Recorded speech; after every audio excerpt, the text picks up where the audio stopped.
Hey guys, Dadix here. I'm so pumped for Exodus. Old Bioware devs working on a spiritual successor to Mass Effect?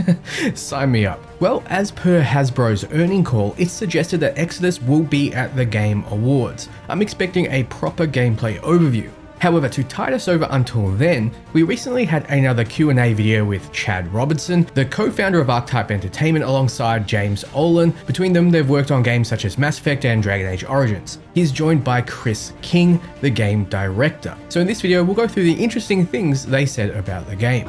I'm Commander Shepard, and Dantix is my favorite channel on the Citadel. You don't get the discount. What? For example, Chris wasn't hesitant to say that one of his inspirations for Exodus was Mass Effect, as it's a mega space opera with choices that carry over from game to game. Maybe I'm reading too much into it, but does that mean they're planning for a possible sequel with your choices carrying over? I sure hope so, because that's what made Mass Effect great in the first place. The developers knowing its direction and knowing that it was going to be a trilogy from the start. What's interesting is that they've also drawn some inspirations from the Horizon games. An example is that you have to make some decisions based on the construction of things that you're fighting and be smart about the tools that you use against it. In Horizons, different elemental effects work better against different targets, so perhaps there's a bit of that in the combat of Exodus.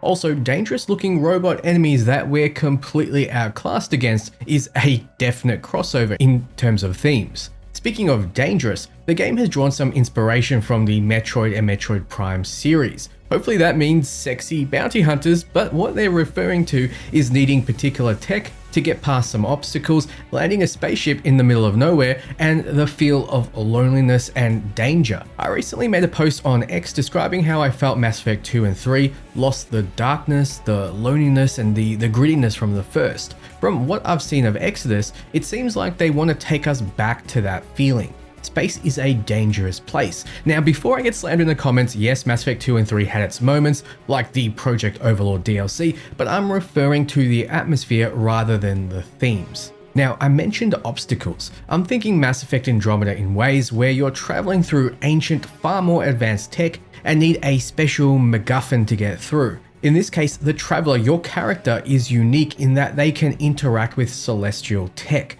Put 2 and 2 together and we have a game where you gather tech and use it to open up traversal options. When it comes to tools and weapons, they wanted to approach it with the idea that you can only take a certain amount of things with you into space. They then asked, what is a Traveler's Swiss Army knife? How can you have that level of utility when traveling in the unknown? They hinted at a few cool ideas in that regard that manifest as we play the game. One of them is the Recycler, a gun that salvagers typically use. The idea is that with this thing, we don't need to carry ammo. It's like the flux capacitor from Back to the Future. You can grab any scrap metal, slap it in, and it'll make a bunch of resources. What's cool about yours though is that it transforms, so you can use it a variety of ways, like a set of different weapons. We've seen it in the assault rifle configuration. When fighting the Awakened Bear, we see it in the grenade launcher configuration.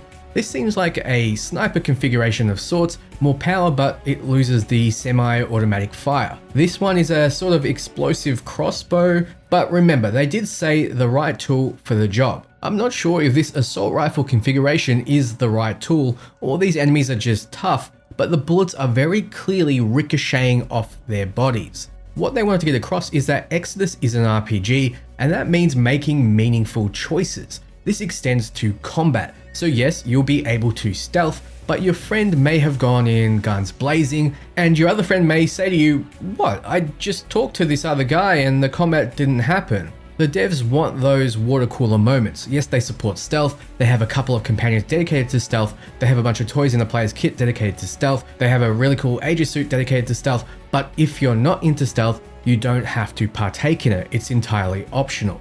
Now, I know you heard Aegis. This is an acronym for Advanced Extravehicular Ground Incursion Suit. It seems to be your armor in the game, and you can swap in and out different versions that you find. In the tabletop Exodus RPG, there are different types. Assault for your combat focus, Chameleon for the aforementioned stealth playstyle. Dynasty seems to be an all-rounder. We have an engineering suit allowing its user to manipulate machinery and electronics. We also have the Gunslinger suit, which seems to be a combat focus with abilities around speed and tracking, though this is all from the tabletop and we're not sure how it translates to a video game, if at all. Moving on, the devs want combat to feel strategic and cinematic. He then references other sci-fi media in which most of the time they're fighting against enormous odds, so you can't just engage the enemies head on. The devs reference Star Wars, like how Luke and Han have to infiltrate the Death Star to rescue the princess. They're wading through garbage, they're dressed as stormtroopers, so the devs took that trope and mapped it out. It's observe, plan,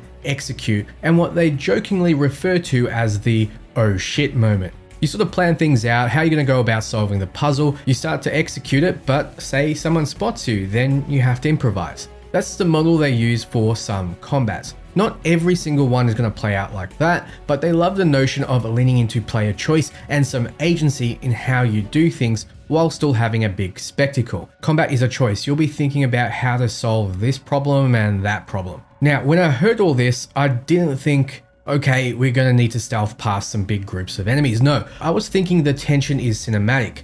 Think Grunt's acquisition mission in Mass Effect 2. You're essentially invading a Krogan breeding lab defended by a mercenary army. Now, you aren't being stealthy by any means, but you have infiltrated through the back door, so to speak, while the enemy is distracted.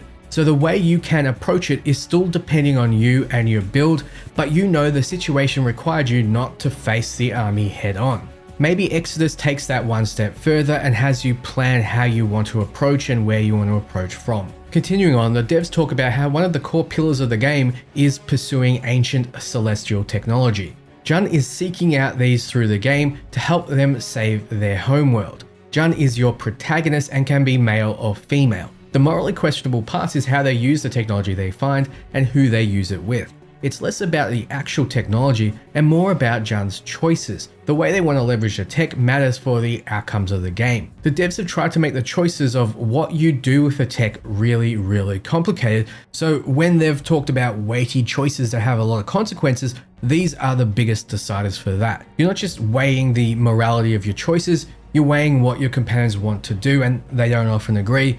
You're also weighing what the best way to progress humanity is hundreds of years in the future, and that's not always black and white, since often the people of now won't like those choices. So these are complicated, and the devs say they're put the controller down and ponder what you're going to do kind of moments.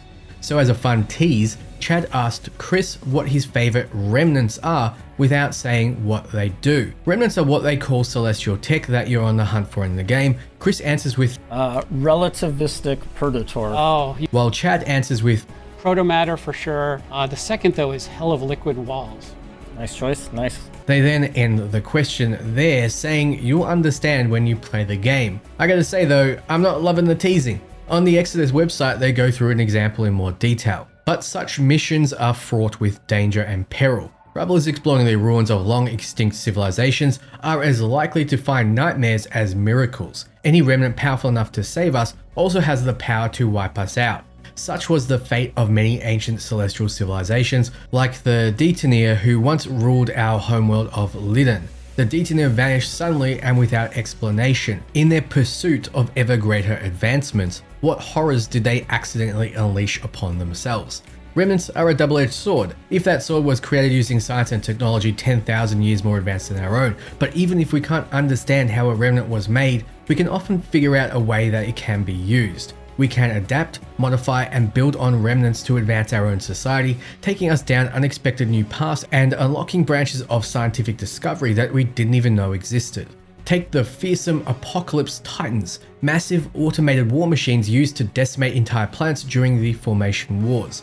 The Titans went into hibernation 15,000 years ago, vanishing beneath the surface of the planets they ravaged. Unearthing one of these slumbering giants on an abandoned world could change the course of an entire planet. The knowledge gained from studying its weaponry and construction could revolutionize both war and industry, and finding a way to actually wake the slumbering Titan could give humanity a guardian even Celestials would fear, assuming we don't unleash a monster that would obliterate us all. So just from this, I expect one of the choices when finding a Titan is whether to give it to people who will study it for industry or give it to those who will study it for war, and perhaps some other choices there as well, the outcome of which could shape the planet. But maybe it's not so obvious as to which is the right way, because perhaps war actually keeps us safe from an invasion or an attack later on in the story. Twists and turns are most definitely going to be in the game. Moving on, the devs state that your character comes from humble beginnings and doesn't understand the depth of their power and how crucial they're going to be for humanity's future and their fate.